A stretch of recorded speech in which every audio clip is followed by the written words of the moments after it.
اہل سنت والجماعت کے ذمہ داران اور شہر کے بعض ذمہ داران آج شریک ہوئے اور رضا اکیڈمی نے جو رضاکارانہ طور پر 12 نومبر کو بند کا اعلان کیا، اس کی حمایت کے لیے سارے حاضرین نے جو ہے اپنی اتفاقی رائے سے حمایت کا اعلان کیا ہے۔ لیکن شہر ممرہ کے شہریوں سے گزارش بھی کی جا رہی ہے کہ یہ بند پرامن طریقے سے ہونا چاہیے، کسی بھی طرح کی کوئی بدامنی نہیں ہونی چاہیے۔ اور ہمارے علماء کرام نے ائمہ کرام سے جو گزارش کی ہے جمعہ میں، عالم اسلام کے لیے، خاص طور پر اپنے ملک میں رہنے والے مسلمانوں کے لیے اور ہندوستان کے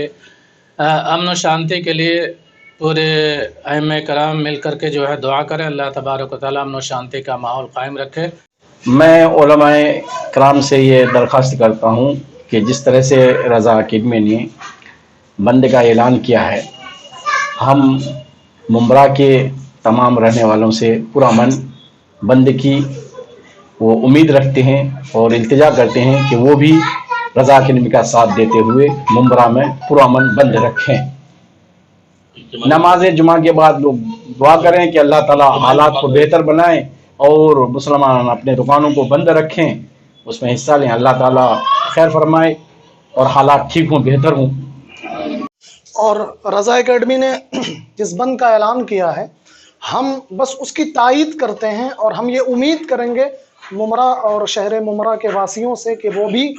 اس رضاکارانہ بند کا اپنے طور پر حمایت کریں، اس کی تائید کریں اور مکمل امن کے ساتھ، اطمینان و سکون کے ساتھ اس بند میں حصہ لیں، شریک ہوں اور دور دراز تک یہ پیغام دیں کہ ہمیں کسی طریقے کا کوئی فساد نہیں چاہیے، بلکہ نہایت امن اور اطمینان کے ساتھ ہم رضا اکیڈمی کے اس بند کی تائید کرتے ہیں۔ الحمدللہ آج جو ہے ممرا میں اہل سنت جماعت کی طرف سے ایک اہم میٹنگ بلائی گئی تھی اور وہ میٹنگ کامیاب رہی۔ تو علماء اکرام نے اس میٹنگ میں یہ فیصلہ لیا کہ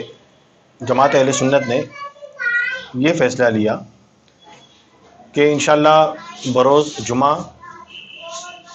جس طرح رضا اکیڈمی نے اعلان کی ہے ممبئی میں، اسی طرح جو ہے اس کی ہم مکمل طور پر حمایت کرتے ہیں